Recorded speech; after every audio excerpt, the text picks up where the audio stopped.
tardes, buenas noches, buen fin de semana, buenos días, buen el día que sea o como sea que nos está usted en este momento sintonizando, amigo youtubeiente. Gracias por permitirnos estar con usted.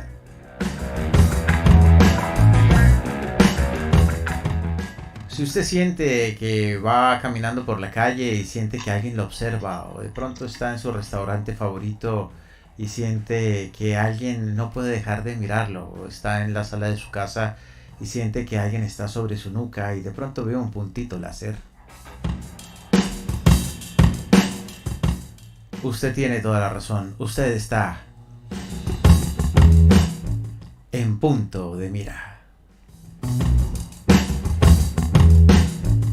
Bienvenidos a esta cuarta parte del especial sobre el aborto aquí en Punto de Mira y Espejismos. Hoy con un invitado muy especial y quiero saludar a nuestros panelistas y anfitriones del día de hoy. Comenzamos por el dueño del circo el día de hoy, ¿sí? El señor Álvaro de Jesús Forero. Buenas, Álvaro, ¿cómo estás? Súper bien. Bueno, me alegra mucho. Saludamos también a nuestra querida anfitriona, también Cecilia Daneri desde Argentina. Cecilia, ¿cómo estás? Muy bien, Nacho, muy bien, Nacho. Un placer nuevamente estar aquí. ¿Lista para ver si salimos de este berenjenal en donde nos metimos? No creo que salgamos, pero sí, lista Bueno, para muy bien. ahondar un poco más en el berenjena. Compartimos el mismo tipo de esperanza. Y le damos la bienvenida a nuestro invitado especial. También tiene el espacio propio aquí con la doctora Gigi Barbosa. Estoy hablando nada más y nada menos que el único, el inigualable, el sexy doctor Rafael Duque. Buenas noches, Nacho, ¿cómo estás? Muy bien, doctor, muy bien. Encantado de esta invitación que me hicieron el día de hoy. Encantados de tenerte por aquí. Saludamos también a la doctora Gigi Barbosa, a quien ya próximamente... por ahí me dijeron de algo de amor exclusivo. De pronto le invitamos al amor exclusivo a la doctora Barbosa. No sé, hay que ver. No, Bueno, me encantaría ese programa. bueno, bienvenidos a los a nuestros amigos, A la invitación. a nuestros amigos panelistas. Y bueno, hoy vamos con la cuarta parte del aborto y vamos a hablar desde la parte de la medicina, ¿no? Entonces, pues aquí le paso el banderín, el relevo, el micrófono virtual al doctor Álvaro de Jesús, que es el dueño del circo hoy. Por favor, guíe usted a este espectáculo que tenemos aquí. Ay. Bueno, muchas gracias, Ignacio. Bienvenidos a todos los que se están conectando, los que verán también en diferido el programa. Bueno, hemos avanzado, nos metimos en esta aventura de hablar de un tema que es bastante espinoso, que tiene muchas aristas, porque genera sentimientos encontrados desde todos los ángulos, pero que es un tema que es actual, y no tanto por la actualidad del mismo tema, sino porque por fin se logró destapar algo que había querido la sociedad mantener subterráneo y se pone a la luz pública, y al colocarlo en la luz pública comenzamos a darnos cuenta que hay demasiadas circunstancias que circundan el tema del aborto, que afectan directamente a la sociedad, a la familia, a la mujer especialmente, como parejas, y obviamente a la criatura que termina siendo abortada. En pasados programas dijimos que según la Organización Mundial de la Salud, para el año 2022 hubieron 73 millones de abortos en el mundo. Yo creo que lo que se tiene más o menos como un dato. Las cifras pueden ser diferentes, ¿no? Pueden ser menores o pueden ser mayores. De todas maneras, no es un problema de marca menor.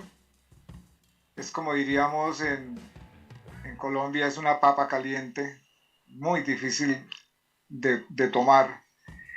Y hoy que tenemos un invitado, un médico ginecólogo, ya pasamos por un psicólogo, por un médico general. Ayer hablamos de la parte espiritual, de la afectación espiritual en las personas. Con el psicólogo hablamos también de la afectación de las personas en su interior. Y con el doctor hablamos sobre el abortado, el niño, en qué punto inicia la vida. Hoy, con este invitado especial, podemos enfrentar el tema. Yo creo, doctor, que usted nos podría contar un poquitico, usted que ha estado al frente del cañón, podría comentarnos un poco sobre cómo se practican esos abortos clandestinos, porque lo que queremos hoy es prevención, higiene y vida. Estamos en este caso hablando de la mujer. Entonces, ¿cómo se practica? ¿Por qué es tan inseguro y por qué atenta tanto contra la vida de la mujer en gestación el practicarse un aborto clandestino? Y generalmente, ¿en qué etapas de la gestación es más común que se lo practique? Les doy la palabra, doctor. Vale, muy bueno. Buenas noches.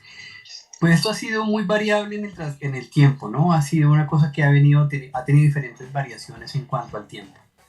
Y hay diferentes tipos de casos y diferentes formas como se habían practicado los abortos en Colombia, ¿no? Estamos hablando de los abortos clandestinos. Muchas personas piensan que digamos, los abortos eran realizados más bien por personas de bajos recursos, que no podían, digamos, sostener un hijo más y que por eso accedían a ese tipo de prácticas. Sin embargo, en el país, yo creo que una de las tasas altas tenía que ver con las personas de clase alta, porque en la época como cuando comenzó con todo esto, pues, en que yo empecé a enterarme de todo lo que tiene que ver con la parte del aborto porque estudiaba medicina, pues me di cuenta que había muchas personas que no tenían la forma de acceder a pagar para que alguien les hiciera un aborto, porque en Colombia era completamente ilegal en la época que yo comencé a estudiar medicina. Y habían sitios en Colombia, pues en sitios sobre todo en Bogotá, había sitios específicos en los cuales la gente iba y ahí le ofrecían los abortos. Sin embargo, pues esto viene desde hace muchísimo tiempo. Y cuando hablamos de prácticas inseguras, no me refería a que directamente lo hicieran con algún instrumento, sino que desde casa o por mitos o por cosas que la gente pensaban, también lo hacían de diferentes formas. O sea, había gente que había tratado de tener abortos, digamos, utilizando cebolla. Utilizaban cebolla, que era un aborto químico, se metían cebollas en la vagina y eso producía unas infecciones terribles. También hubo casos de personas que utilizaron los alambres de los ganchos de ropa para metérselos dentro del útero y de esa forma producir el desprendimiento para que después saliera. Y estaban en los sitios clandestinos en los cuales se hacían. Obviamente, como era algo ilegal, no había una persona idónea para realizar este tipo de procedimientos, que al parecer puede ser muy sencillo, pero en realidad no lo es tanto. Porque para poder saber qué es lo que hay que hacer depende directamente de la edad gestacional en la cual se realice el procedimiento. Por lo menos desde el punto de vista legal, ¿sí? Que una mujer tenga un embarazo y tenga una pérdida, nosotros tenemos diferentes tipos de procedimientos acorde a la edad gestacional. Entonces hay un límite que tiene que ver con la semana 12, que es en la cual aparece la osificación ósea de los huesitos del feto. Eso quiere decir que uno hasta antes de esa semana uno podría utilizar solamente medicamentos para que el cuello se abriera, se desprendiera el embrión y saliera. Y hay estudios que muestran que hasta en un 85%, si uno tiene una paciente que tiene menos de 9 semanas, solamente colocándole medicamentos puede lograr la expulsión total del feto y no tiene que realizar otro tipo de procedimiento. Sin embargo, si ya pasamos de la semana 11, son pacientes que no se puede hacer el legrado directamente si el bebé esté muerto adentro. Estoy hablando de cosas legales, ¿no? Si uno hace una ecografía de 12 semanas, tenemos que colocar medicamentos primero para que la madre expulse el feto y luego hacer el legrado. ¿Por qué tenemos que hacerlo de esa manera? Porque si se hace un legrado, primero que todo, es horrible empezar a sacar partes de pedazos del feto. Y segundo, como ya se formaron los huesos, esos huesitos al entrar en contacto con el útero pueden perforarlo con más facilidad. La tasa de perforación uterina en los abortos y en los legrados está más o menos como en el 4%. O sea, no es despreciable. Y estamos hablando de personas que tengan el conocimiento, que tengan la experticia y aún así lo hacen. Y aún así existe ese porcentaje. Entonces, imagínate en un sitio en el cual una persona no tenga la experticia o no sepa cómo manejar la complicación, que eso es lo más grave que había, ¿no? En muchas ocasiones se hacían los abortos, parecía que todo estaba muy bien, la paciente la mandaban para la casa y allá en la casa o se infectaba o tenía hemorragias o se moría. Entonces, en el transcurso de eso, primero era toda la inseguridad que había. A medida que fue pasando el tiempo, cuando yo empecé ya a hacer la especialidad, tuve que ver muchísimos casos. Es más, aquí en Bogotá, donde quedaba la antigua clínica San Pedro Claver, que actualmente se llama Mederi, había un piso completo de pacientes que llamaban pacientes sépticas. Y el piso estaba casi siempre lleno de pacientes que se habían hecho procedimientos para aborto y llegaban con unas complicaciones increíblemente ya para morirse. Entonces teníamos que hacer ese tipo de manejos en cuanto a la parte médica. Luego esto viene desde siempre, siempre, y obviamente me ha tocado a mí en diferentes etapas de mi vida, bueno, cual me ha tocado verlo de una forma y verlo de otra. Muy interesante. Sí, hoy vamos a ser un poquito crudos en el sentido, no se trata de generar miedo, ¿no? Sino conciencia. O sea, que una mujer entienda que puede, y vamos que yo creo que con Cecilia hemos hablado sobre eso, hablaremos sobre la anticoncepción, o sea, los métodos que pueden haber para evitar precisamente llegar a esas circunstancias. Porque si bien el aborto lo puede legalizar el Estado hasta la semana 24, por ejemplo, creo que es el punto. De todas maneras, cuando no es por un problema orgánico, no deja de ser un acto invasivo en el cuerpo, o provocarlo, mejor dicho. Entonces, cuando se puede evitar, entonces sigamos siendo un poquito crudos, un poquito más adelante. Digamos, ya usted fue muy explícito en los aparatos que se usaba antiguamente, pero ¿usted cree que realmente a estas alturas el aborto ya las personas acuden directamente a una clínica que se lo practiquen frente a las objeciones de los médicos, objeciones de conciencia, digámoslo así, que tengan esa facilidad? Doctor, buenas tardes, a usted que es ginecólogo, yo soy fulana de tal, estoy cerca de la 24 semana, decidí que no quiero tener la cosa esa que tengo en el estómago en gestación, porque aparentemente no es vida cuando se quiere abortar, y vengo a que usted me practique el aborto, y usted le dice, sí, con mucho gusto. Entonces, ¿para cuándo le doy la cita para que hagamos el procedimiento? Es así de fácil. Bueno, primero que todo, creo que hay un error en la parte de la concepción en cuanto a la semana 24.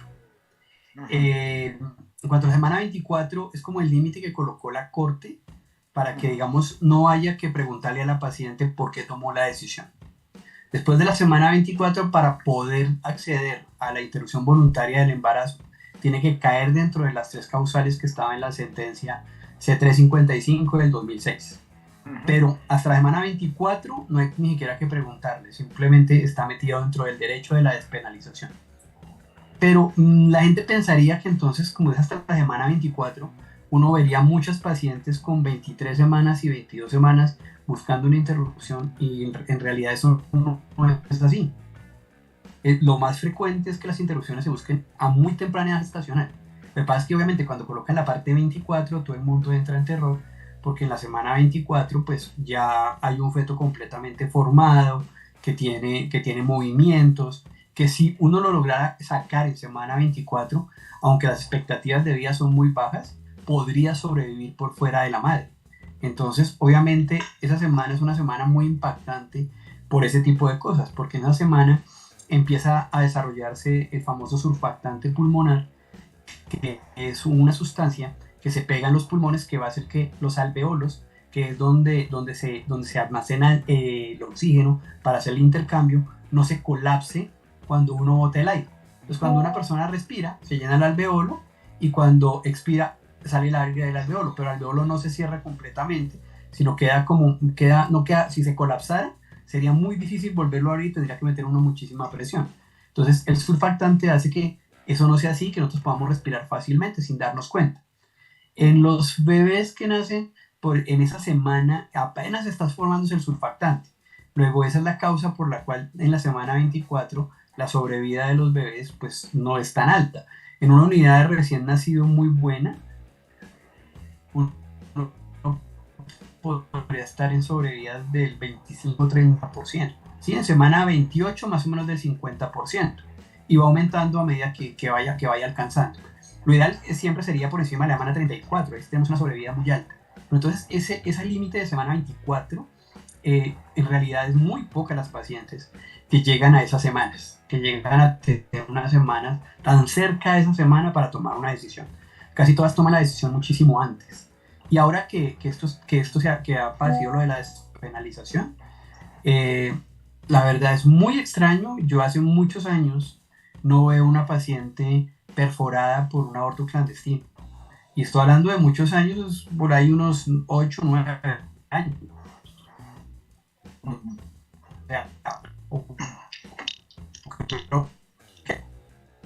Sí. Tal vez más. Alrededor del 2004, con una complicación por un aborto clandestino, la verdad.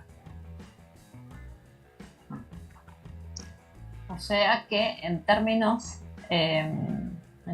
de seguridad sanitaria, y diría que hasta incluso el procedimiento, o sea, haber despenalizado ha generado esta seguridad, sí, sanitaria y en la salud, en la mantención de la salud de las mujeres, evitando obviamente esas complicaciones que conllevan la muerte. Es importante, justamente, y le iba a preguntar sobre eso, a ver qué pasaba si se había notado esa disminución. Le hago una pregunta, no sé si Álvaro me lo permite hacérsela ahora, o tenés algo pensado, Álvaro. No, ándale. La mujer va y decide interrumpir su embarazo, ¿no es cierto? ¿Ustedes se enteran los motivos, ellas exponen, más allá de que sé que no es correcto preguntarle el por qué, pero se enteran de esos motivos? Las mujeres hablan, les dicen quiero abortar o quiero interrumpir mi embarazo por esto, o no, están muy lejos, la relación es como más distante para evitar ese enfrentamiento con las emociones. Yo creo que tiene que ver un poco con las emociones, como decía el profesional que invitamos en el primer programa, ¿no? Con esto de enfrentarse cara a cara con algo que se supone que es un problema, que se siente como problema, ¿no es cierto? ¿Ustedes conocen esas causas? Pues todo, como te digo, todo es una evolución. Y la evolución ha venido de diferentes maneras. En un comienzo, cuando yo veía pacientes, ponle tú hacia el 2013, 2014, habían pacientes que llegaban, no, es que estoy teniendo sangrado, y cuando tú le hacías el tacto vaginal, uno le decía a su merced, pero ¿cómo no va a sangrar si tiene unas pastillas acá dentro de la vagina? Entonces ellas decían, no, pero quién sabe qué será, eso de pronto fue un óvulo, y empezaban a decir mentiras y todo eso. Uno decía, no señora, esto es así y así y así. También vi muchas pacientes ¿Quién sabe cómo llegó eso ahí? Ni idea. Eso. Exactamente. También vi otras pacientes que eso sí me parecía más complejo, que eran pacientes que llegaban sangrando y cuando uno las examinaba les encontraba el cordón umbilical. Entonces eran pacientes que habían utilizado pastillas, habían expulsado el feto, lo habían cortado, lo habían botado, y simplemente llegaban ya para que uno terminara de hacer la extracción de la placenta, ¿sí?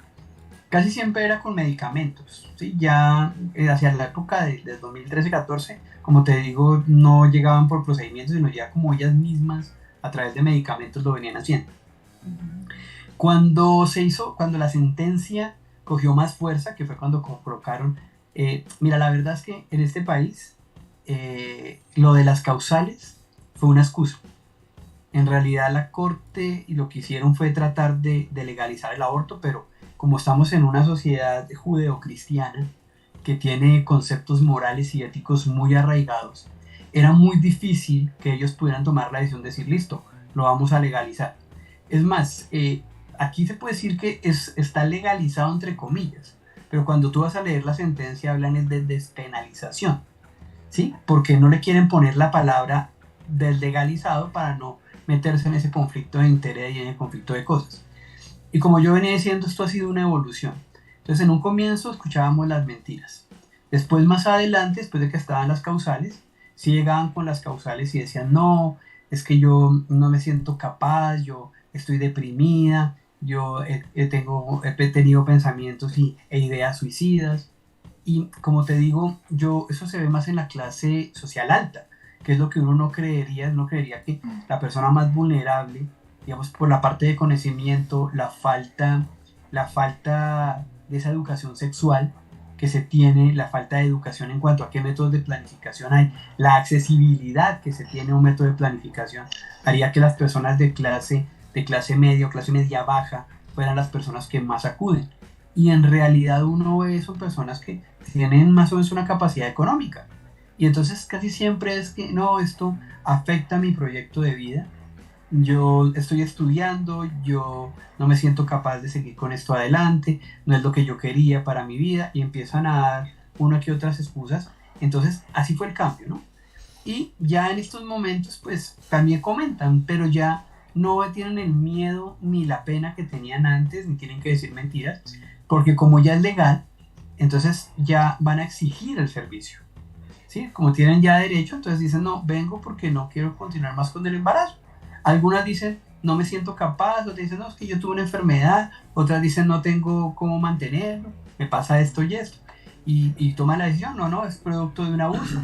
Y te cuentan las cosas, pero ya no hay vergüenza, digamos, ya no tienen pena, ya se sienten más empoderadas en cuanto a tomar la decisión sobre su cuerpo. Ya. Eso es lo que hemos visto, ha sido todo como una evolución. Y no será que muchas veces, digamos, como ser humano, como profesional de la salud también, ahí puedes percibir, por ejemplo, si va una paciente y dice, bueno, es que esto es producto de un abuso, ¿no se siente a veces que mentiras, que no es ningún producto de un abuso? No se sabe de pronto, pues yo entiendo que precisamente la ley evita la pregunta del por qué para no comprometerse con eso, que es una salida muy fácil a la parte ética, ¿no? Porque todo puede ser legal, pero no quiere decir que sea bueno, ¿no? Exacto. Es decir, es legal que el dueño de una propiedad saque a un inquilino que no ha pagado, sí, es legal, pero si el inquilino tiene 5 niños y no pudo pagar porque cerró la empresa y le fue mal en la vida, pues vale hongo porque es legal sacarlo, así esté mal. Entonces yo creo que ese tipo de cosas se aplican a la vida desde aquí, desde mi cueva, ¿no? Tóxica, radioactiva, porque ustedes saben que yo, pues ya hoy en día me precio, me enorgullece ser así macho radiactivo tóxico. Entonces yo me imagino que también hay mucho de eso, ¿no? Porque yo entiendo que el aborto legal puede disminuir, y bendito sea Dios que ha disminuido la muerte de mujeres, ¿no? Pero yo creo que eso debería haber estado acompañado de una campaña de educación, de sensibilización, una campaña de educación sexual también fuerte, ¿no? De tener sexo saludable y sexo responsable, como lo hemos venido comentando en Seducarte. A propósito, si quieren ver Seducarte, por ahí están los videos. Vale la pena, porque así entienden de qué va esto.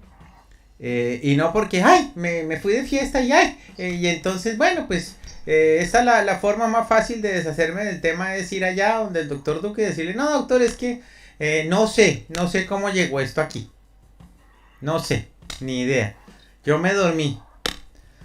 No será, yo sé que se va un poquitito de fuera de la salud, ¿no? Nos metemos un poquito en el tema ético, si no quieren responder a esto, no respondan, no pasa nada, pero tengo esa leve impresión, ¿no? Es variable, Nacho. En algunas ocasiones uno puede sentir que sí, pero en otras ocasiones no. Es bastante difícil, ¿no? Es bastante difícil.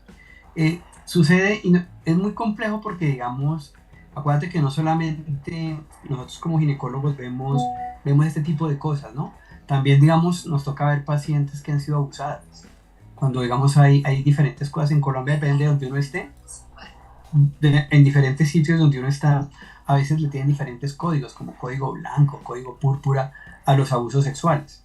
Y en muchas ocasiones cuando uno entrevista a esta paciente, porque uno tiene que preguntarle, o sea, cuéntame qué fue lo que pasó para saber exactamente qué es lo que voy a buscar o cómo o qué es lo que necesito saber si para determinar si hubo un abuso o no. En muchas ocasiones los relatos se quedan como cortos y en algunas ocasiones son incoherentes. Pero nosotros no podemos hacer ningún tipo de juicio de valor en cuanto a eso, ¿no? Claro, no, pero... Nuestra función no es... Obvio. Pero claro, a veces hasta en esos casos uno puede dudar. Entonces, mucho más cuando te dicen esto es fruto de un abuso, porque ni siquiera conoces la historia. Si nada más cuando te cuentan la historia muchas veces como que no te cuadra, uno dice, pero ¿cómo así? O sea, entraste a la casa de esa persona, bebiste trago con esa persona y estabas con una persona y de pronto te diste cuenta que estaba siendo abusada. O sea, hay cosas que son muy complicadas, ¿no? Y obviamente sí puede pasar, porque acuérdate que lo que hemos venido diciendo nosotros en Seducarte es que el consentimiento es un consentimiento dinámico de la parte sexual. Cuando hablamos de consentimiento dinámico no es que yo digo, ay, quiero tener relaciones sexuales contigo y que ya después no me puedo arrepentir. Me puedo arrepentir en cualquier momento, en cualquier etapa de la relación. Entonces eso puede suceder también, y si de pronto yo estaba normal y ahora que estoy ebrio o que estoy tomada, la pareja con la cual estoy quiere hacer algo que yo no quiero, me puedo negar. Y no quiere decir que porque yo acepté en un comienzo ir a la casa de esa persona, tiene derecho esa persona a abusar de mí. Es que es muy difícil porque igual son dos versiones y a veces, así como hemos tenido versiones en las cuales pasa lo que estoy comentando, también hay versiones en las cuales hay parejas que quieren perjudicar a su otra pareja, ¿no? Hay casos que yo conozco de personas que, digamos, por tener algún beneficio económico o por librarse de algo o por venganza, terminan metiendo a su pareja como de sí, es que tuvo relaciones sexuales conmigo abusivamente y estaba mi hija presente. Entonces, obviamente, ahí viene la parte legal de que es un abuso porque la persona estaba viendo cómo tener relaciones sexuales una niña menor de edad. Entonces, es muy complejo. Bueno. Es muy complejo y hay personas buenas y personas malas. Entonces, esto es muy difícil saber uno quién tiene la razón y quién no. Por eso, afortunadamente, para nosotros existe la ley. Entonces, nosotros nos ceñimos a la ley. Y pues si no estamos de acuerdo con algo de la ley, pues objetamos conciencia. Entonces podemos hacerlo de una manera u otra. Y como yo venía diciendo, es muy complejo este tema desde el punto de vista médico y también para nosotros, porque, digamos, mi concepción ha cambiado a lo largo del tiempo y a lo largo de la etapa en la cual me encuentro y a lo largo de las dificultades y problemas que he visto.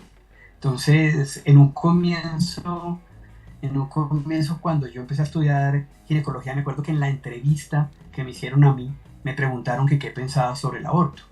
En ese momento yo era egresado de medicina y yo dije, yo no voy a ser ginecólogo para venir a hacer abortos. Eso no es lo que yo he querido hacer. O sea, yo no estoy aquí para hacer abortos. Eso no lo quiero hacer.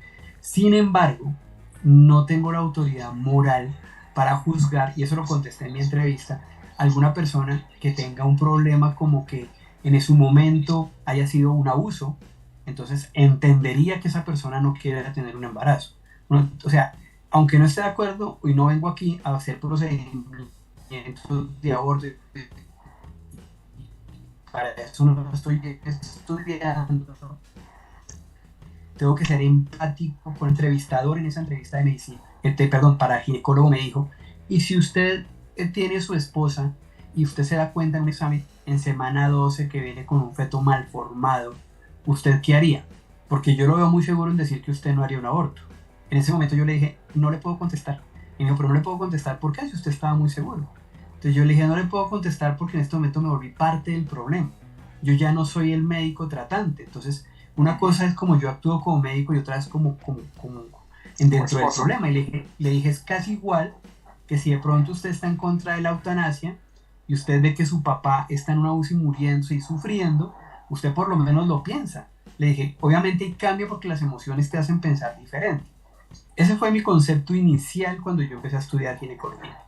Cuando apareció la sentencia, pues yo, bueno, antes de que apareciera la sentencia, tuve varios casos de mujeres que, digamos, tenían enfermedades graves como lupus o como enfermedades del colágeno, que durante el embarazo empeoraban y empezaban a tener cardiopatías muy graves.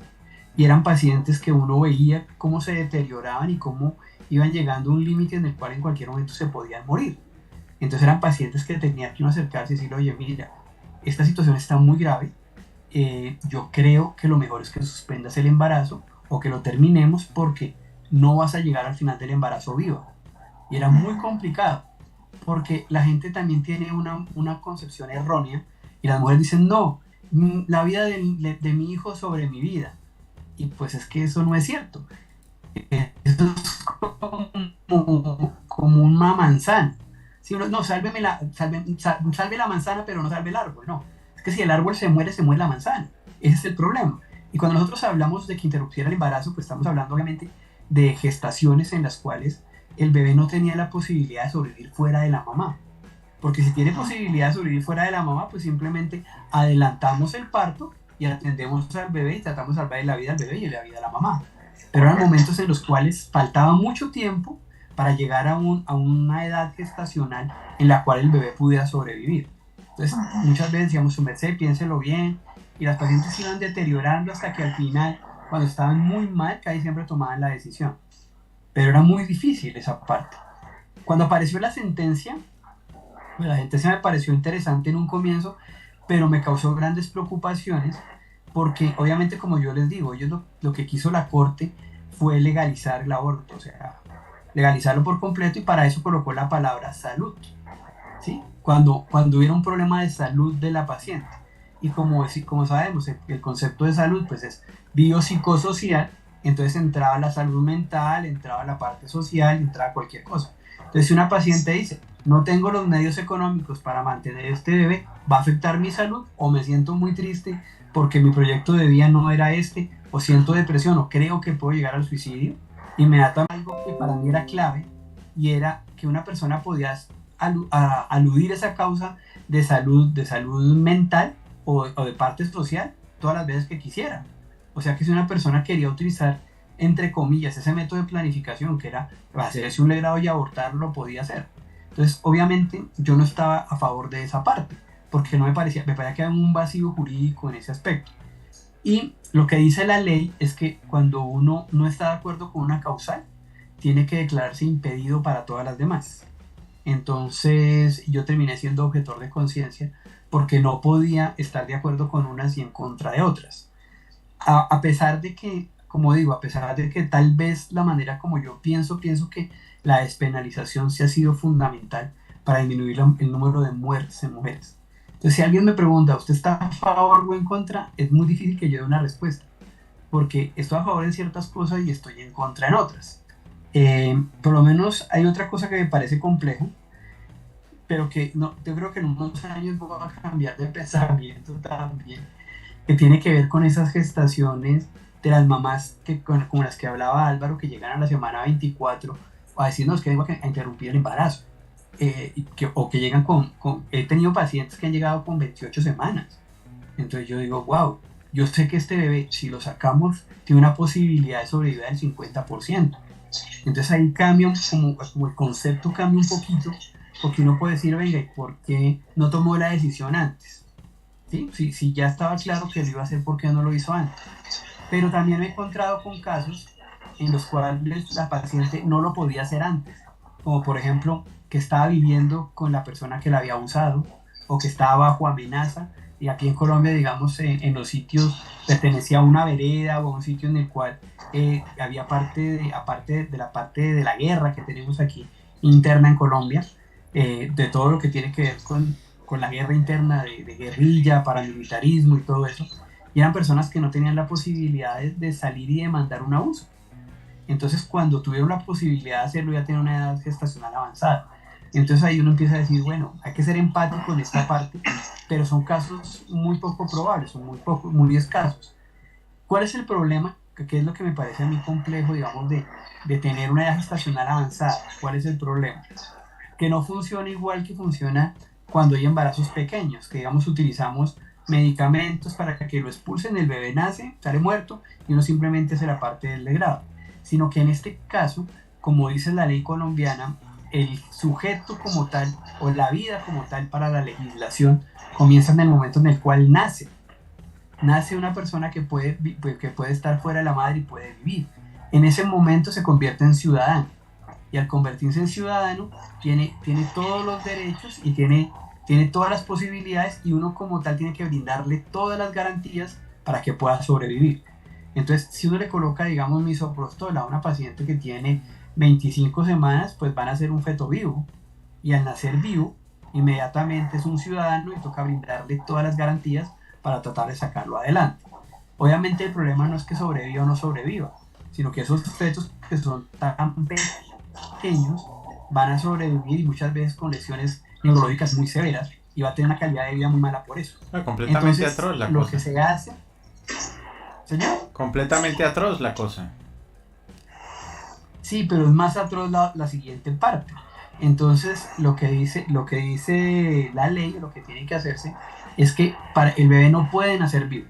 Sí. Entonces toca utilizar una cosa que se llama reducción fetal, o lo que antes se conocía como feticidio, que consiste en colocarle un líquido que tiene una sustancia que es un cloruro de potasio directamente sobre el corazón del bebé para producirle un paro cardíaco, y una vez que el bebé haya fallecido, sí hacer los procedimientos para que sea expulsado.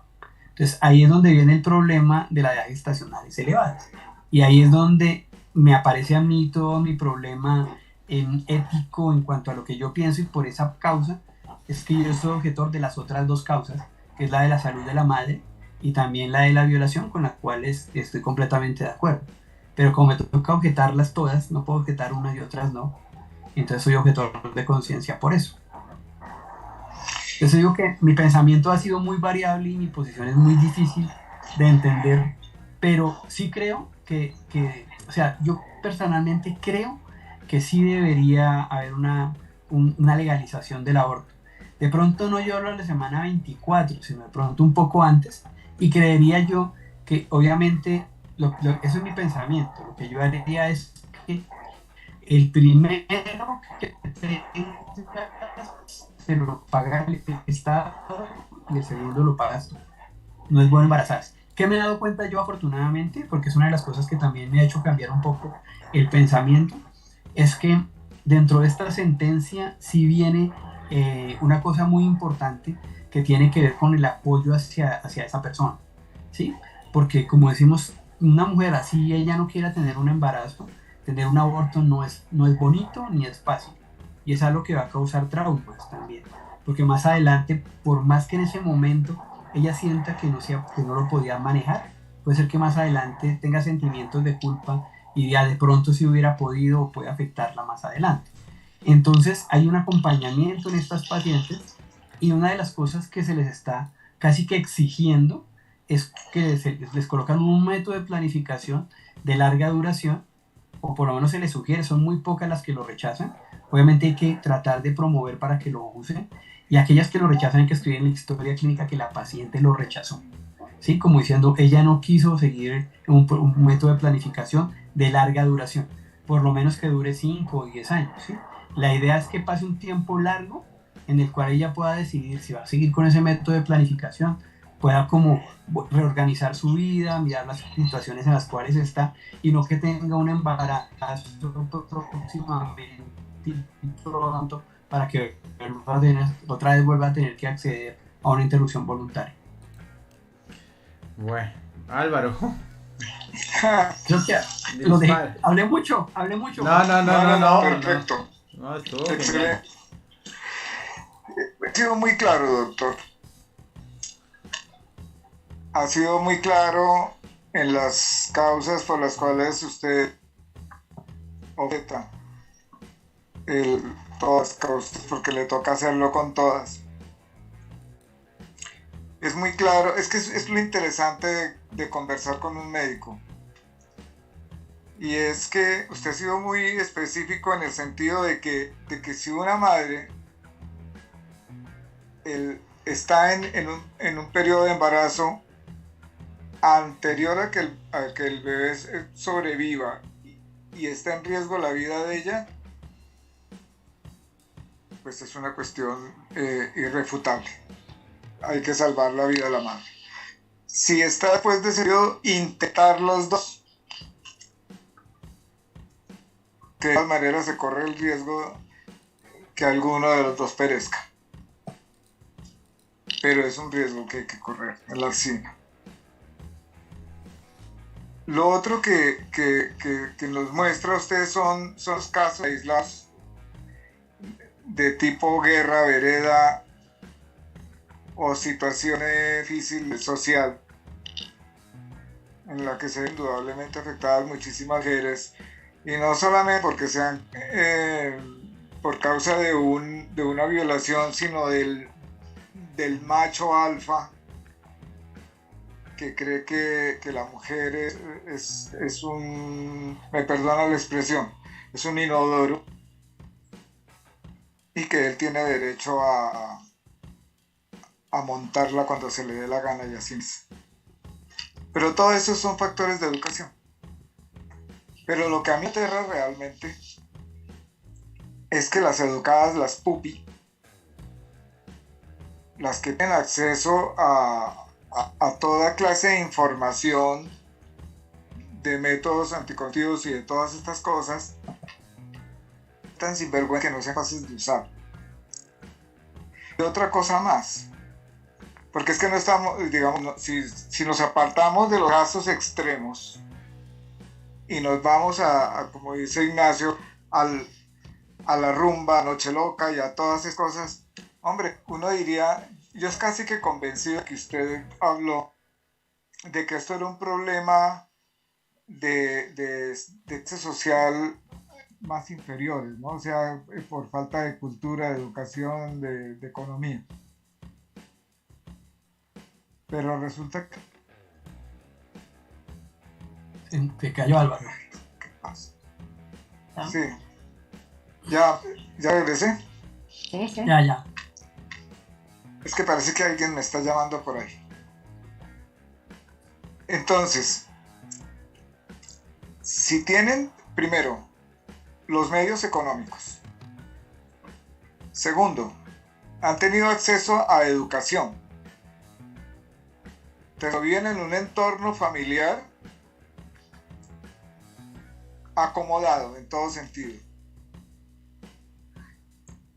Que le parece que su vida se ve truncada, su estudio, o que la noche loca tuvo como resultado un embarazo. ¿Qué razón hay para el que no se haya cuidado, que no se cuide? Es que hasta hace muy poco la iglesia era reticente, por ejemplo, en el caso de cuando el doctor hablaba sobre la sociedad judeocristiana, al uso de los anticonceptivos. Pero es que ante una realidad como esta, porque como no es lo ideal sino lo real, y sobre eso tenemos que fundamentarnos, entonces ha tenido que retomar su discurso sobre los anticonceptivos, porque es preferible prevenir que lamentar. O sea, no puedo decir, es que hay 73 millones de embarazos en el mundo porque el método del ritmo no les funcionó. Entonces hay 73 millones de abortos por esa misma razón. Entonces sí hay forma de prevenir estas cosas. Y a mí me parece pedirle al Estado, a la sociedad, porque el Estado es la sociedad, que encima de eso les pague el aborto, deberían pagarlo de su propio bolsillo y tener una penalización en esos casos. O sea, mirar un poco más de fondo. A mí me parece que la ley en todo sentido se ha quedado corta. Y la ley es hipócrita porque los que están aprobando son los señores de la falsa moral de la derecha, ¿no? Que se presentan como los custodios de toda la moralidad y del y van a misa cada 8 días o al culto allá donde Darío Silva o sea. Pero son los que están legislando sobre una hipocresía. Porque lo primero que sí, correcto, es una situación de salud pública el que las mujeres estén llegando de todas maneras al aborto clandestino, con lo que usted nos mencionó de la cebolla, de los ganchos, de todo lo demás. O después de los medicamentos abortivos. Para poder realizar un aborto, nosotros llegamos a la conclusión de que hay que eliminar la vida, hay que matar el feto que está ahí, en cualquiera de las etapas, porque al salir no va a salir vivo. Y si no sale vivo era que había vida antes. Y si la ley dice que la vida es vida a partir de que nace, porque a partir de ese momento es ciudadano, eso es una soberana estupidez. Esa es la hipocresía de la ley, que es lo que yo digo. Entonces, perdón, ya le doy la palabra, doctor. Ponen a todo el personal médico, a ustedes, los ponen a resolver lo que ellos no son capaces de resolver. Cuando la sociedad, que es el Estado, debería pensar en que sí, tenemos un problema que no es ideal, pero que es real. Si esto fuera lo ideal, no estaríamos hablando de esto. Pero como es lo real, sí estamos hablando de esto. Entonces, ¿por qué no vamos a hacer un programa conjunto de educación en los estratos más bajos de preservativos, inclusive gratis? Prevengamos. Ya los otros casos extremos no son prevenibles. Pero o sea, yo no puedo concebir la noche loca y la irresponsabilidad de un grupo de muchachas que se toman esto tan a la ligera. No es así. Muchachas y muchachos, ¿no? Porque claro, obviamente. La responsabilidad... Y es que al hombre hay que darle duro también. Sí, bueno, en eso yo creo que yo estimo que lo que pasa con la ley, como lo comentaba ayer, es que viene a la corrección del problema y no a la prevención. Entonces, si de verdad... Ni siquiera lo corrige, Ignacio. No, por eso, intenta ir a la corrección, porque de todas maneras se establece unos métodos de corrección de algo que no debería ser un problema, porque a la larga... también hay condicionamiento social ahí en muchos de los casos respecto al embarazo, pues también por lo que comentábamos, porque ¿qué voy a hacer? ¿Qué va a ser mi futuro? No tengo dinero para sostenerlo. Es decir, tener un hijo no debería ser un problema, no debería ser una carga, ¿no? Pero bueno, resulta que los condicionamientos sociales están así. Entonces hay cosas que vienen desde la matriz, están mal, valga la pena usar el término, desde lo que debíamos haber abortado es la sociedad.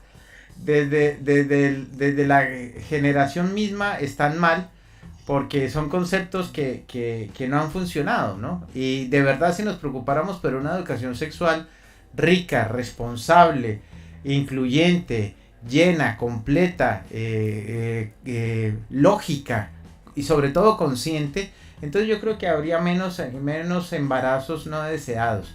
Y en el caso de producirse un embarazo no deseado, si existiera esa educación, pues entonces se asumiría distinto y no sería la primera opción. Me estoy refiriendo, obviamente, vuelvo y digo, al caso de los abortos en este sentido, no a la parte médica, no a la parte de violación, sino esa pareja que tuvieron la noche loca o lo que fuera, se embarazó y entonces no, aquí en lugar de afrontar la cosa voy allá a abortar, ¿no?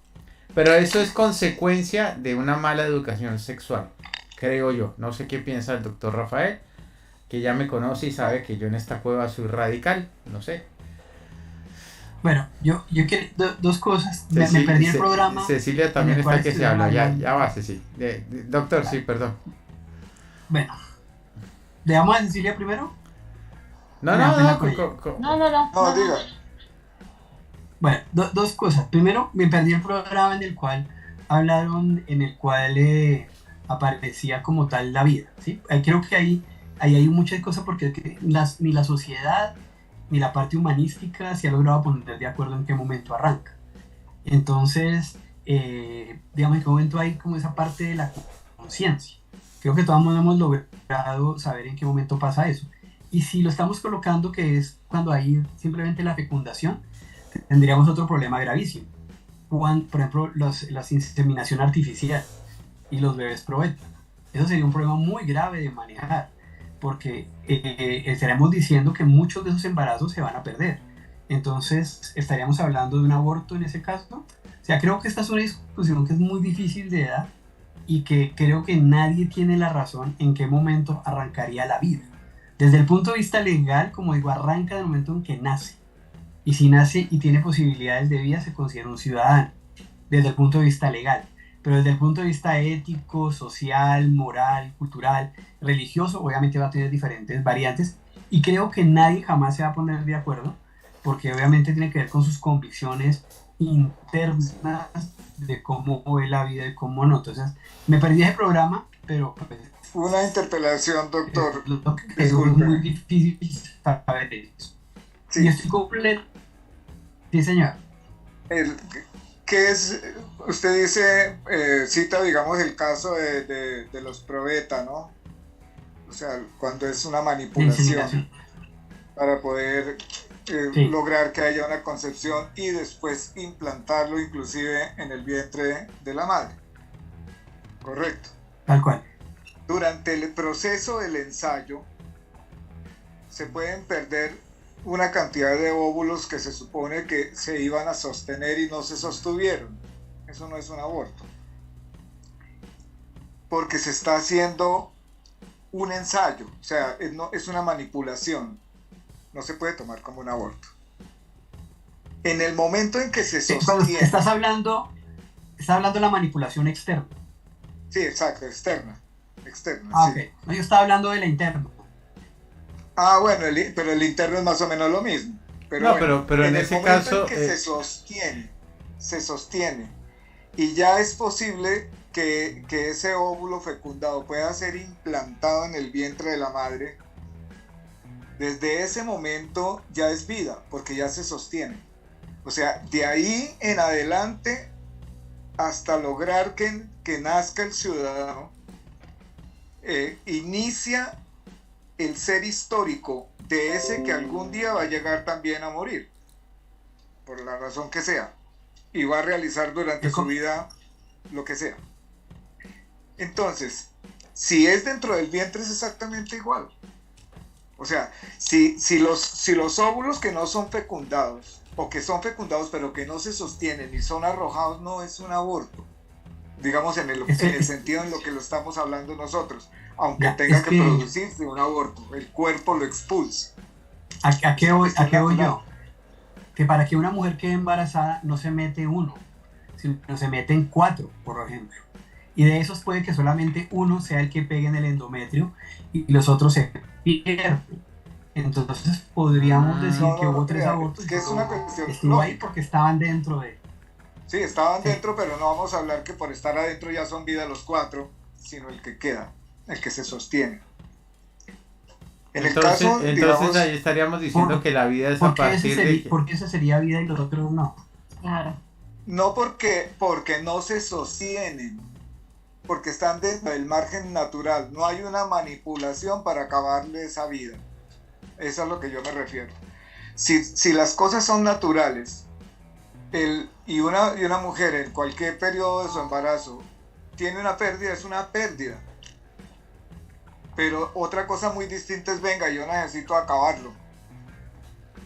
El proceso natural es natural, en los humanos, en los animales o en el que sea.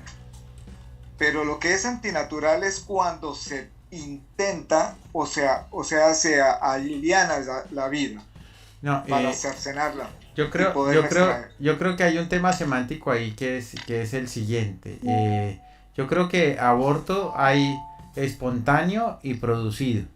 De pronto no es tanto de discutir en qué momento existe la vida, bien sea el aborto espontáneo o producido, porque un aborto espontáneo lo puede tener una madre porque chocó el auto, porque se cayó de las escaleras, porque se cayó en la ducha. Eso es un aborto Le- espontáneo y es igual un Una aborto. falla orgánica. Exacto, y es igual un aborto. Tal vez lo que hay que discutir es la intención de por qué es una solución a algo que no debería ser un problema, arrancar una vida, ¿no? Eso yo creo que Exacto. más bien por ahí sí es la discusión. Porque el aborto, Por- creo que el doctor es claro en cuando hace el ejemplo y tú también eres claro en cuando se hace el ejemplo. O sea, estamos Claro. hablando de lo mismo, Pe- ¿no? Perdóname, Ignacio, un segundito, una interpelación chiquita. Cecilia dijo algo en uno de los programas que a mí me pareció genial. Sí, Cuando porque dice- hoy no ha dicho nada. Tuvo que haber sido en otro programa. Sí. ¿O qué no? En otros, sí. Sí. Cuando dice que encuentran una bacteria en el motor de una nave espacial y gritan ¡vida! ¡Encontramos vida! Pero un espermatozoide no es vida, un óvulo no es vida. La fecundación de un espermatozoide en un óvulo y el pegar en el endometrio no es vida. Sí, por eso. Por eso. Pues es variable, porque digamos uno puede tener parte de, la mujer puede tener parte de vida, porque puede tener tejido embrionario circulando por su sangre durante el periodo de la gestación también. Entonces uno podría decir que tiene vida en las venas, o sea, es que el concepto de vida es algo muy personal, muy intrínseco, de cómo cada uno observe y cada uno vea las circunstancias en las cuales esté. No es tan sencillo, pienso yo. Obviamente, para argumentación podemos argumentar cualquier cosa, pero nunca vamos a ponernos a llegar a un consenso de en qué momento comienza la vida. Pienso yo que ahí donde viene toda esta dificultad para la despenalización, para la legalización, para todo. Creo que ahí donde viene la dificultad, que es lo que no ha logrado que sea mucho más sencillo tomar una decisión de un lado y de otro. Y es lo que ha hecho que yo tenga posiciones encontradas en cuanto a mi vida y en cuanto a ciertas cosas con las cuales estoy de acuerdo y con las cuales no. También es por la forma como me criaron, la manera como yo nací. Por eso lo mejor es en el cual estoy. por eso lo mejor es tener una sexualidad responsable para que si usted se embaraza, Para evitarnos todo este tema. eso, ahí está. Pero quería yo hacer una cosa importante que los dos han dicho y que creo que no está muy claro. Ah, Cuando estaba hablando Álvaro sobre lo que tiene que ver con las niñas que tienen acceso a la educación y todo eso no es tan cierto. Y te digo que no es tan cierto por el siguiente motivo. Yo tengo un hijo, mi hijo tiene 14 años y estudia, creo que en uno de los mejores colegios de la ciudad de Bogotá. Y hasta este año empezaban a tener clases de educación sexual, las cuales yo vengo exigiendo y peleando como sexólogo desde hace 5 años. Desde que mi hijo tiene 7, yo me senté a hablar con él de sexualidad y me cayó toda la familia encima. Que cómo era posible que yo tuviera esa comunicación con él, de venirle a decir ese tipo de cosas que no eran acordes con su edad. Entonces yo me acuerdo que yo les dije, discúlpenme, pero la mayor tasa de abuso sexual en niños se produce a los 8 años. ¿Y se produce por qué? Porque no tienen la educación, porque nadie les ha hablado del tema, porque tienen que enseñarle a cómo es su cuerpo y cómo respetarlo. Obviamente hay cosas que hay que enseñarle más adelante acorde a su desarrollo, claro. pero no me parece claro que en un colegio como el que él está tenga hasta este año una clase de educación sexual, cuando muchos de los embarazos se dan mucho antes de los 14 años. Estamos hablando que a los 14 años en teoría ya no es ilegal, pero digamos cualquier niña que tenga relaciones sexuales antes de los 14 años o cualquier niño se considera que es un abuso en nuestro país, Sí, por debajo de los 14 años. Y no le hablamos de eso. Entonces, desde ahí está en uno de los mejores colegios. Entonces, Sí, claro. pienso que el déficit tiene que ver con la educación y no es por la edad, por la clase social. Es porque no tenemos un programa como tal. Correcto. ¿Y aquí qué pasa en Colombia? Plantearon la posibilidad hace unos meses de sacar una educación sexual integral y salieron a la calle a protestar. Que cómo era posible que la educación sexual tenía que ser directamente dada por los padres, cuando los padres son lo más ignorante de este mundo. Que cómo era posible que un educador o un profesor pudiera sentarse a darles clases de educación sexual a sus hijos. Y es que, para eso está claro, el seno de la familia. pero es que claro, no Pues- tiene que ser un profesor, tiene que ser un sexólogo. Y además de eso tiene Tiene que ser una persona entrenada, una persona que sepa, ¿sí? Pero Pues los por padres eso, tienen pavor, le tienen terror a al sentarse a tema. hablar con sus hijos de sexo. Tienen pavor a eso. Eso es una cosa muy complicada, le tienen miedo todo el tiempo. Entonces, al tenerle miedo todo el tiempo, pues tratan de pasarle la responsabilidad a otro. Pero cuando la responsabilidad la toma para otra persona, entonces viene la doble moral de que cómo es posible, de que aquí están hablando sobre cuáles son los derechos, que hablan sobre interrupción del embarazo, pues tienen que hablar de esos temas, porque es que esos son esos temas álgidos y a los cuales Son crudos, pero hay que uno que decirlos. enfrentar. Y la posición, sí, son crudos y hay que decirlos. Y yo lo que pienso es que debemos utilizar una palabra que es opción. O sea, nosotros no sugerimos, o uno no le sugiere a una mujer, o no la induce a que tenga un aborto. Pero en algunas ocasiones uno lo que le está dando es la opción. Dice, mire, esta es la opción. Quien debe definir es ella. Al igual que un procedimiento quirúrgico. Yo tengo una paciente que viene y me dice, mire, tengo tal problema, doctor. Y yo le digo, mira, tus opciones son esta, esta y esta. Tú decides. ¿Y usted cuál me aconseja? Y le digo, no te puedo aconsejar esto. Con esta opción vas a tener esto. Pero quien tiene que tomar la decisión eres tú. Porque tú eres la que está afectada, tú eres la que tienes dolor, tú eres la que tienes el problema. Tú eres la única que sabe si verdaderamente esto es una cosa que tienes que solucionar de raíz o si no es tan grave como para someterte a un proceso o a un procedimiento que pueda llevar o acarrear un problema mayor. Estos son los riesgos que tienes. Tienes que parar en una balanza. Si esta es mi enfermedad, estos son mis riesgos, yo cuál de las dos opciones voy a escoger de acorde a cómo es mi calidad de vida o hacia dónde quiero ir. Y lo mismo creo que pasa con esto, que la despenalización simplemente da una opción. Yo pienso que la mujer que va a abortar, aborta. Y pienso que la decisión cuando la toma, no porque la ley se lo prohíba, lo va a echar para atrás. Sí, sí. Creo que si se maneja muy bien y se maneja en unos centros especializados en los cuales haya un psicólogo o personas que las cuales la puedan sentar y educar y decirle, mira, estos son los riesgos, esto es lo que pasa, pienso que muchas mujeres podrían hasta desistir de hacerlo, pero porque tienen la opción. Y creo que todo está en la educación. Y está en la educación no antes de embarazarse, sino ya cuando están embarazadas, previo a que tomen una decisión. Si alguien las puede educar, le puede dar una opción, puede ser que sea mucho más fácil. Por lo menos una mujer que tenga un embarazo de 28 o 30 semanas y le digan, mira, ¿por qué no has pensado en la opción de darlo en adopción? Esa es una opción, pero nadie se la da. Entonces como que se sienten en que la están obligando a que tengan ese embarazo, digamos, fruto de una violación o de una persona que las está maltratando en su casa, ¿sí? Que era lo que estábamos hablando que también sucede. Entonces me parece que la palabra aquí es como respeto y opción. Bueno, muy bien. Cecilia. Quiero escuchar a Cecilia. Bueno, Sí. ya tengo mucho anotado. Voy a tratar de ordenar. Dale.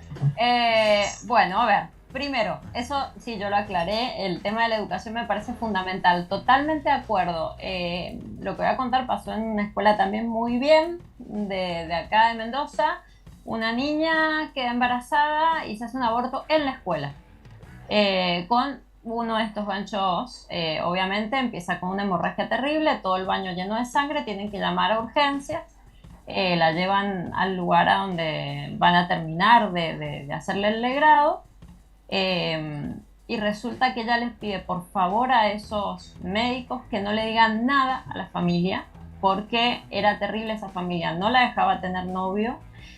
Primero estaba el estudio, segundo el estudio, tercero el estudio, no sabían que estaba de novia, así que era terrible. Entonces, ¿qué le dijo a sus padres? Lo único que le dijo es que les prohibió, obviamente, al equipo de salud les prohibió que le dijeran algo a sus padres, y lo que ella le dijo a sus padres es que había tenido relaciones con su novio, blanqueó como el noviazgo, que ya encima había perdido. También por eso esta niña aborta, porque el novio no se quería hacer cargo, se va, o sea, una presión fuerte. Entonces lo único que le dice a sus padres es que había tenido una relación sexual y bueno, le había salido mal y tenía hemorragia.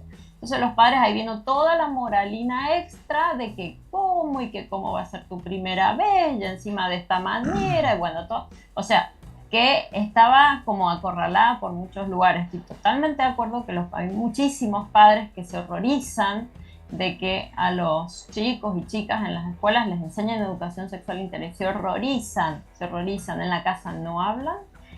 El sexo tabú es algo que viene hace muchísimos años no es algo de ahora, eso es lo peor, que uno dice, bueno, ¿se van rompiendo esquemas? Sí, afortunadamente se van rompiendo esquemas, no los suficientes.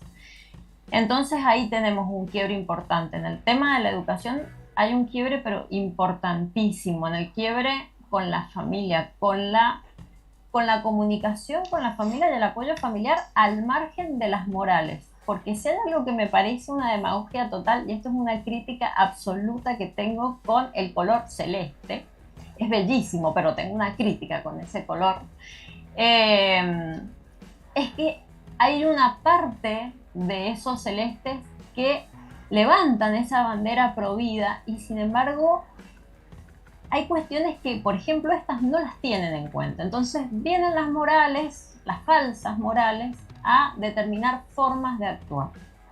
Eso por un lado. Ahora, ¿qué pasa? Yo donde también veo un tema demagógico, no en la ley, sino en la sociedad, más allá de que porte cualquier tipo de color de pañuelo, o sea, celestes y otros que no sean verdes, viene con esto de el Abajo el tema... verde. Yo, ya está, acá sí, vengo de verde, bien. ¿Qué pasa? Porque se queja, o sea, hay muchísima queja social del el dinero, el recurso que se va a gastar en un aborto, en esto, que las chicas pudientes, ¿por qué no se pagan el aborto antes de ir a un lugar público? Yo en esto a veces he contestado muy mal. Ahora voy a ser prolija. Me pregunto lo siguiente, hay enfermedades que tienen, usted como doctor lo sabe, tienen complicaciones serias, de muchísimo costo en el sistema sanitario, pero enorme el costo. Enfermedades cuyas complicaciones se pueden evitar. Ejemplo, diabetes. Una persona con diabetes, si se cuida, la pasa re bien. Lo digo en primera persona porque soy diabética, por ejemplo. Si no me cuidara, estoy todas las semanas internada, con problemas renales, circulatorios, bueno, etc. Y ese gasto nadie lo ve, ese gasto. Y la persona con diabetes que no se cuida no es negligente tanto como esas personas que no se cuidaron en esa fiesta loca. Yo creo que también es negligente. Entonces, si es por el gasto en salud, y totalmente. Me enojo con el que come un montón de grasa y termina con todas las arterias tapadas, haciéndole no sé cuántos bypass y intervenciones quirúrgicas cardíacas que salen carísimas, o sea, en los sistemas de salud es terrible todo eso, me quejo con eso. Me quejo, por ejemplo, del negligente que sale alcoholizado a subirse a su vehículo y no respetar una señal de tránsito y matar a quien se le ponga enfrente, o que robe el auto y termine con múltiples fracturas en un hospital, haciéndonos cargos todos de esa negligencia. Y me parece que son negligencias más caras que el aborto mismo. Eso me parece un discurso realmente demagógico, porque si es por una cuestión de costo, nos hacemos cargo de todas las negligencias habidas y por haber en esta sociedad. Entonces me parece que el aborto de última es una negligencia hasta incluso, yo diría que hasta debatible, porque vienen con esas justificaciones de abuso, no me siento capaz, y hasta incluso diría que la decisión está mejor tomada que esa persona que se subió alcoholizado a ese vehículo, o la persona que sabiendo que tiene problemas cardíacos hace igual desarrollo con su vida. Entonces hay una cuestión acá que hasta incluso estaba escuchando con mucho detalle y es inherente la contradicción que tenemos como seres humanos. Incluso esto, si defino la vida como que empieza en la fecundación, entonces el bebé, por más que esté en un tubo de ensayo, si esa fecundación se dio en un tubo de ensayo, en una probeta o en cualquier elemento de laboratorio, si la tiro, estoy también matando. O sea, desde ese concepto también mato. Entonces la vida, el concepto vida termina siendo un concepto filosófico. No solamente biológico, sino un concepto filosófico. Sobre todo cuando se meten en las leyes y dicen, no, ciudadano. ¿Por qué? Porque definimos qué es ciudadano. O sea, estamos atados a esos conceptos como seres humanos y esos conceptos nos terminan, o sea, no solo que estamos atados, estamos enjaulados en conceptos. O sea, en vez de liberarnos, nos atan cada vez más. Entonces nos generan estas discusiones que yo a veces pienso que hay discusiones que son estériles, porque estamos llenos de contradicciones, y estoy totalmente de acuerdo con el doctor, esta necesidad de empatía. Me parece que como sociedad estamos, pero urgentemente necesitados de empatía, y eso es lo que nos está faltando.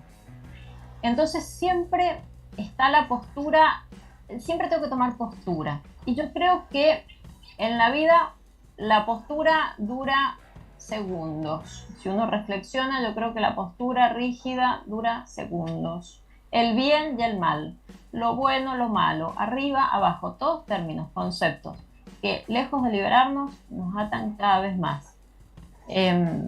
Por lo menos es un poco lo que pienso en todo, no solo en este debate, ojo, en otros que a veces hemos tenido en espejismos con Nacho también. Que estamos atrapados en conceptos, en normas, y no nos están liberando, al contrario, nos están atando cada vez más. Bueno, te doy la palabra, ya está, ya me descargué todo lo que quería. Pero he escrito algo, mira, borrador y todo, pero está escrito, con eso cierro. Ya nos queda poquito, ya, así que ya casi lo leo. Ya casi. Sí, sí. Bueno, pues yo creo que la verdad es que estamos tratando de mojarnos, ¿no? De establecer una posición. Obviamente las diferentes visiones que hemos tenido a lo largo de los especiales nos aportan el conocimiento necesario para poder tener una posición al respecto. Ya veníamos obviamente con una posición establecida, ¿no? Ya lo veremos en las conclusiones, pero en lo referente, pues yo creo que el aborto en algunos casos de salud y en los de violación, pues es algo que es innegable.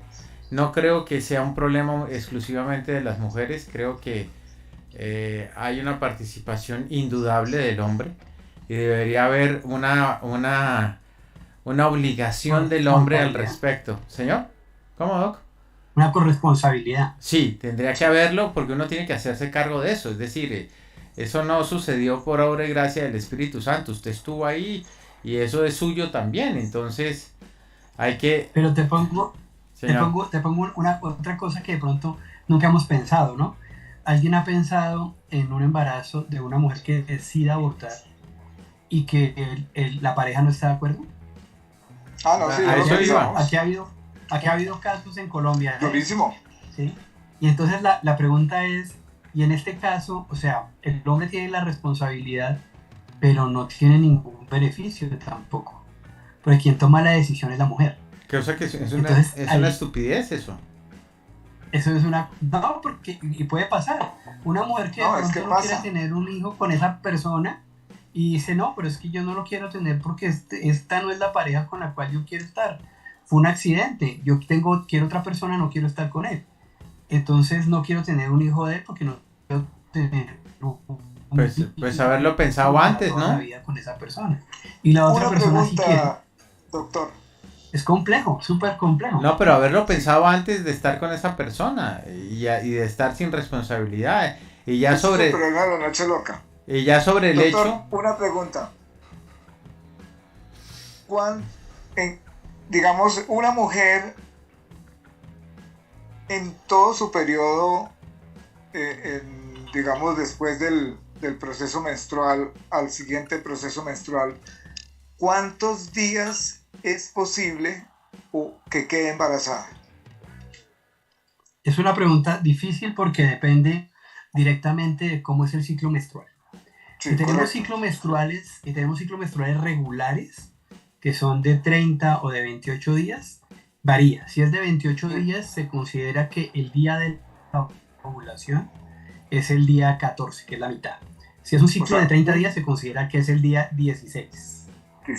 Y de acuerdo a eso, son 4 días para adelante y 4 días para atrás. Correcto. Esos 4 días para adelante y 4 días para atrás, ¿qué significa?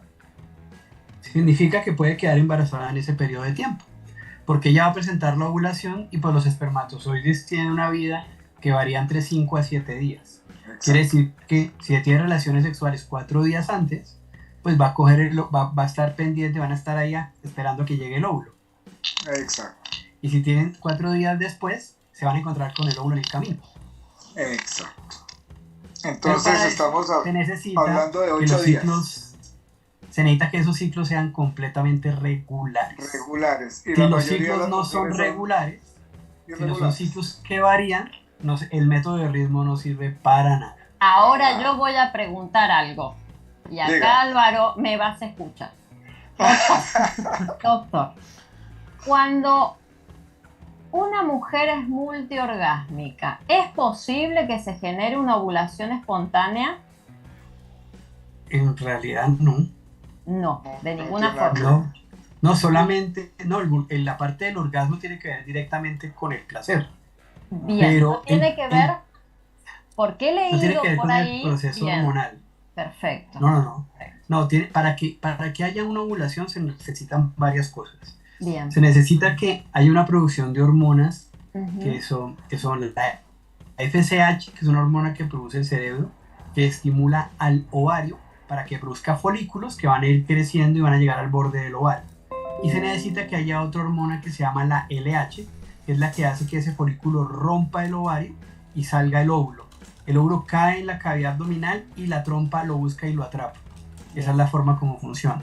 Pero se necesita que haya ese equilibrio entre esas dos hormonas. Bien, perfecto. Y el orgasmo se puede presentar hasta en una mujer que tenga menstruación. Claro, sí. Entonces una mujer puede estar con la menstruación y puede tener multiorgasmos y no va a ovular porque no tiene nada que ver con esa aparición de esas dos hormonas. Perfecto. Sí. Ahora está, ya está. Yo tenía que hablar del placer, Álvaro, por favor. No, ¿y por qué no puedes hablar del placer? Yo podría siempre contar hablo de muchas Para cosas sobre mí el placer, es ni una se de las las cosas imagina. fundamentales. Y Bienvenida no es a un educarte. juguetito entre las piernas, por favor. No es un juguetito entre las piernas. Eso a mí no me sonó No, bien. cuando ayer. yo hablo de un Por favor. juguetico, Cecilia, entiéndame claro. Cuando yo hablo que nos pusieron un juguetico entre las piernas y No que es no un sabemos juguete. manejar, No vamos es un precisamente a la irresponsabilidad. Y Porque estamos creemos que el sexo, que es algo sectorizando. muy serio, es un juguete. Y no es así. Empezando por el mismo cuidado y respeto del cuerpo. Pero si usted quiere hacer como dice Ignacio, no usted, Cecilia, sino que cualquiera quiera hacer como dice Ignacio, de su trasero un candelero, que lo haga, eso no es problema mío. No, es de su capa, Hay una de su foto capa con- un sayo y de su culo un candelero. Ese es Eso. ese es Con la foto me voy a reír mucho. No. Hay que hacer un meme. A ver los genios ahí de los memes. Sí, Bien, Álvaro. dime. No sé, ¿Cerramos? porque ya estamos llegando. Sí. Hay que llevar esto a algún lado. Bien. Bueno, sí, hablemos del Sí, juguete. correcto. ¿Cómo lo del juguete? Sí, doctor, está invitado. Ya lo voy a invitar. Vamos a hacer un programa de sexualidad. Nosotros hicimos 3 programas de juguetes sexuales. Hicimos Sí. 3 programas Bueno, de sí, juguetes sexuales. Pero Ahí no es el caso ahorita. De todas formas, Bueno, pero sí es ahorita. interesante, ¿por qué no? Pero no ahora. Bueno, A ver, vamos en un punto. Yo creo que de este programa saltamos a las conclusiones. Y en las conclusiones vamos a hablar de un poquito de todo. No ha sido fácil llevar, estamos hablando ya de 6 horas ¿sí son 6 horas, Ignacio? Sí, ¿Más? claro. No, son más. 3, Hora y media por programa, van 4. Está bien, 6. 6 horas. Y La este ya va para 2. No, todavía le falta. Estamos llegando apenas a hora y media. Bien.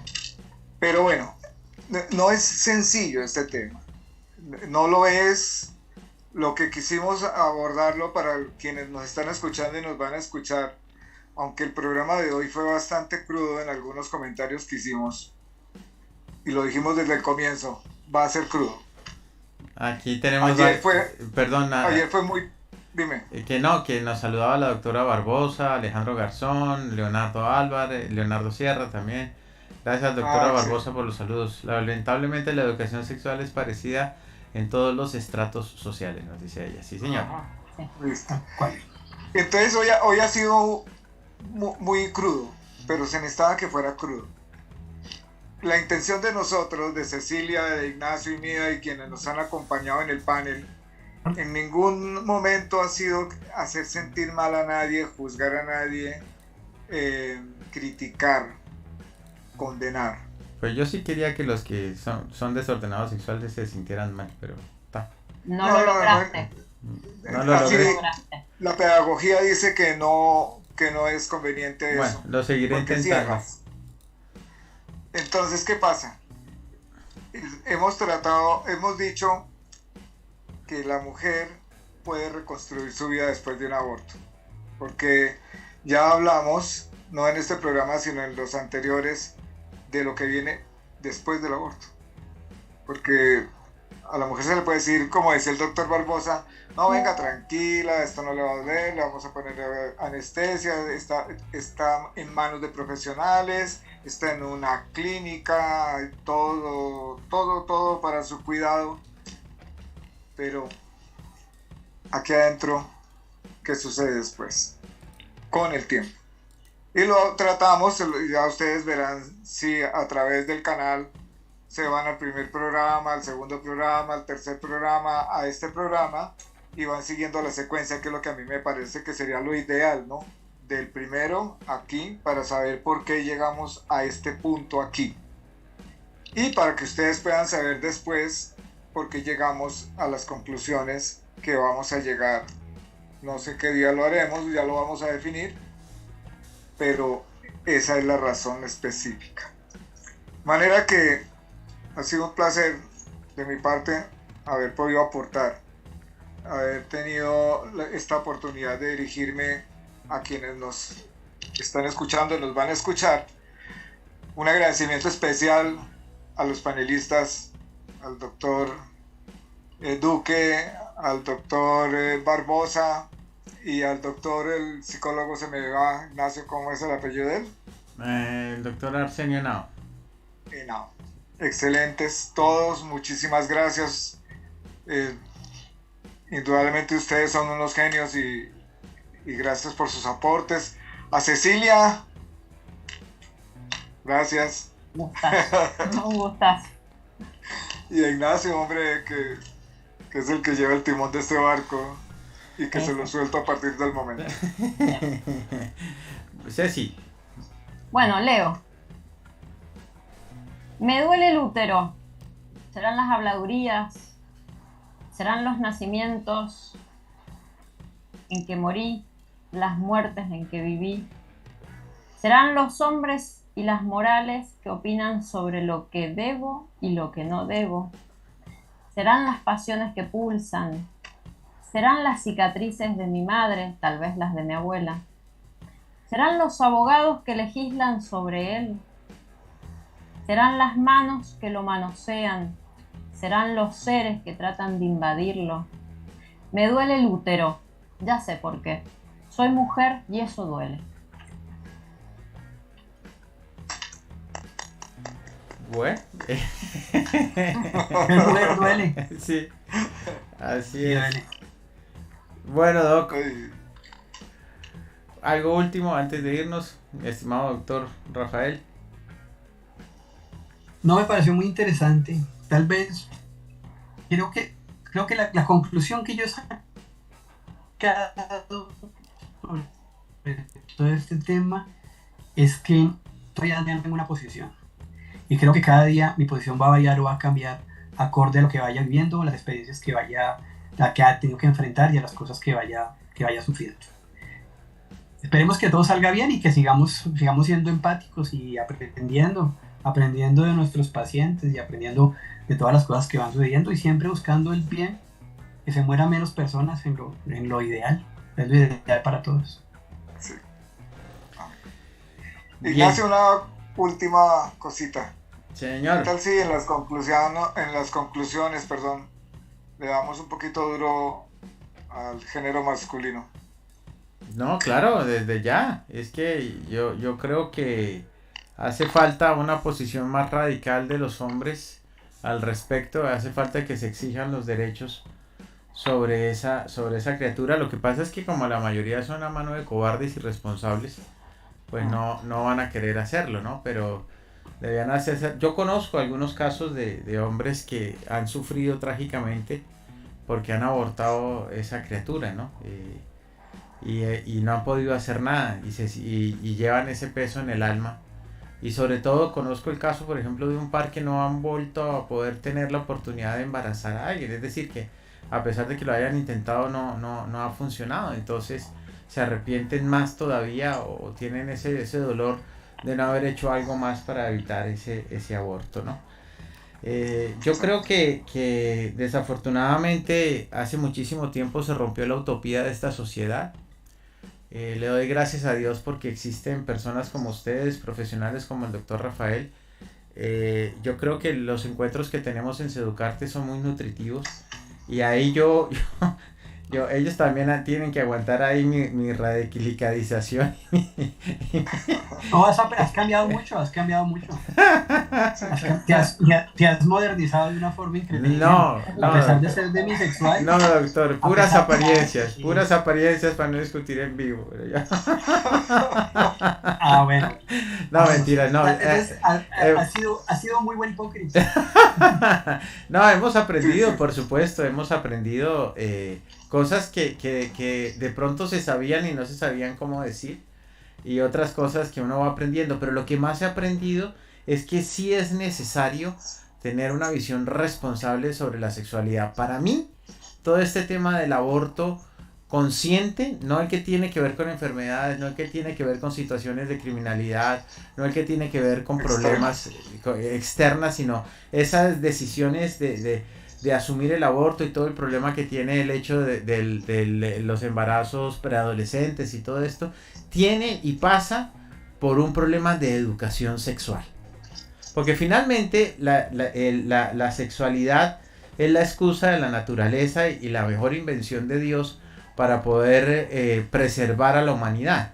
Si tener sexo fuera algo aburrido, pues créame que no seríamos tantos como somos. ¿No? Ahí es donde está la sabiduría del tema, que es algo muy disfrutable y entonces por eso hay mucho humano. Es así. Mucho no, cantidades. Por eso, sí. Entonces, pero eso lo garantiza ese placer y ese instinto y todo eso. Pero hay que asumirlo con responsabilidad. Entonces, para mí todo este tema pasa por un tema de que falta educación. Realmente faltan programas integrales de educación. El doctor lo decía muy bien, cuando se es niño hay que informarle de ciertas cosas al niño desde la parte sexual, cuando es adolescente hay que informarle de otras cosas en esa parte adolescente, y cuando es adulto hay que informarle de otras partes, y cuando ya tiene pareja hay que seguirse informando, porque hay parejas que de pronto se van al traste porque esto no funciona, y es necesaria esa educación, no en todos los casos, pero es necesario. Ahora bien, como hace falta esa educación, también está la ignorancia, porque cuando alguien habla de educación sexual saltan esos hipócritas de los cuales hablaba Álvaro, y resulta que toman la banderita, es que ¿por qué le van a enseñar a mi hijo a masturbarse? Y es que ¿por qué? No sea imbécil, miren los programas. Si usted quiere participar activamente de las cosas, genere y participe y cree programas, intervenga en los programas. ¿Qué es lo que le va a enseñar a mi hijo? Pero no cierre los ojos, sopelotudo, ante la posibilidad de que de verdad podamos cambiar la sociedad. Pero bueno, como seguimos viviendo en este mar de ignorantes de mierda, pues seguiremos entonces sufriendo las consecuencias y haciendo leyes para poder legalizar el asesinato. Leyes hipócritas. Es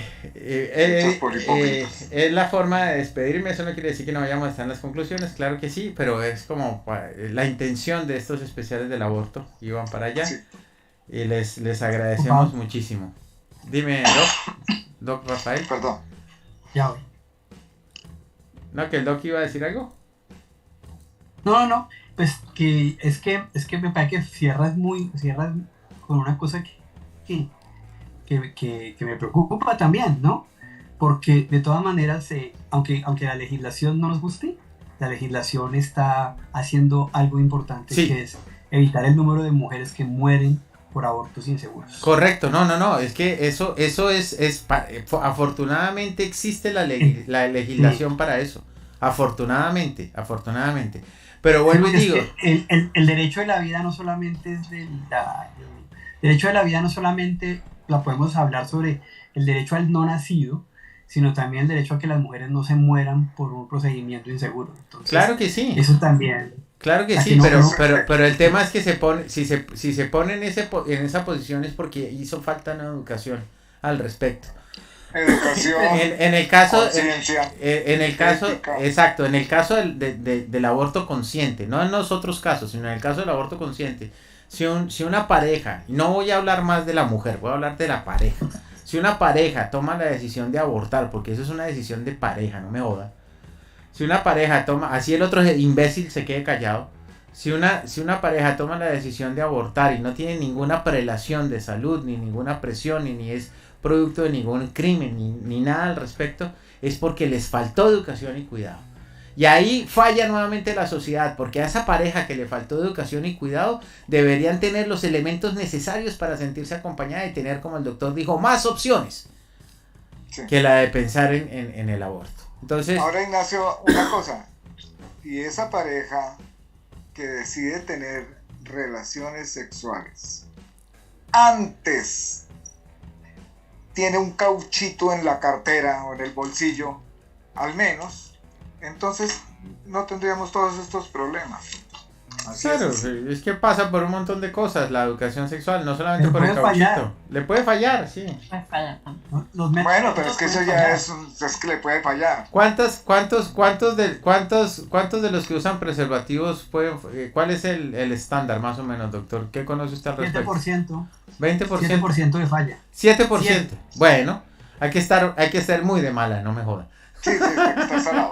O sea, que esté en los 8 días y el 7% de falla. Sí, tiene Yo aumentaría los días, no tendría 8 días. 8 días es muy jugado. Yo pondría en el medio, tenemos 7 días de supervivencia. Yo estaría dejando entre 10 y 12 días para estar No. seguro. Mejor dicho, ¿sabe qué? Váyase para una montaña, viva solo y ya. Si acaso con una manada de cabras, mejor le va. Bueno, yo creo que... Sí. Bueno, muy bien. Eso sí es censurable en YouTube.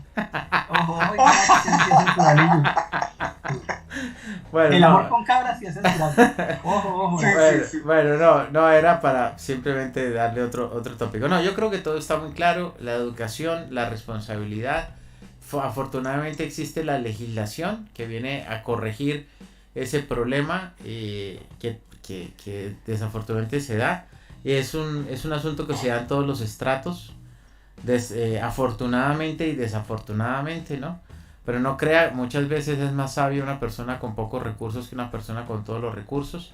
Y yo creo que es más fácil que una persona con todos los recursos piense en salir del problema pagando a responsabilizarse. Entonces, ya lo veremos en las conclusiones y seguramente retomaremos el tema desde otras ópticas. Muchas gracias a los tres.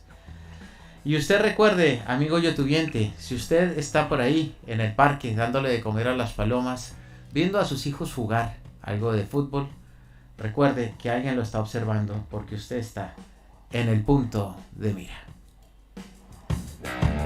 Hasta una próxima ocasión.